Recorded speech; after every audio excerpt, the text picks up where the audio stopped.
Hi.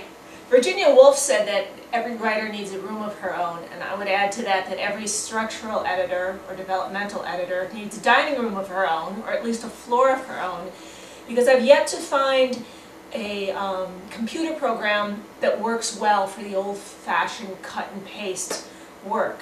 What I've got here is a chapter I'm working on. I have sections of it written.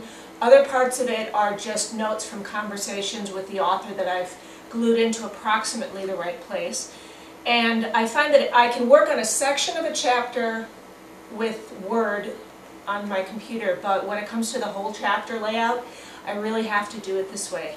The old-fashioned way, with my handy-dandy scissors and my tape and cutting up the pages. So this is my first section of the chapter with all the parts put together, and as I read it through, I started circling things, drawing arrows, moving some stuff around, adding some transition notes.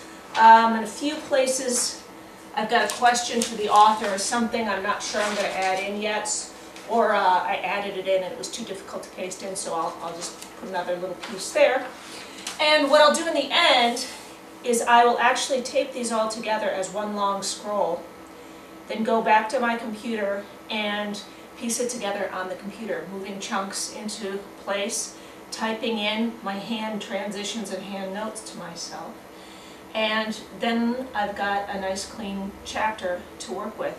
The sections that I haven't yet written, I will probably write in this process as I'm going through and I come across one. Here's the chapter again from the angle I'm seeing it.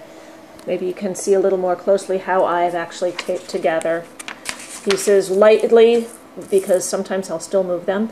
And I always use double spacing so that if I have to cut out an actual line or I have to cut a paragraph and move it, I can do that. I'll also renumber. So for example here I decided that this is the first section, this is the second section, so I wrote a little number 2 up there, and I have a number 3 down here.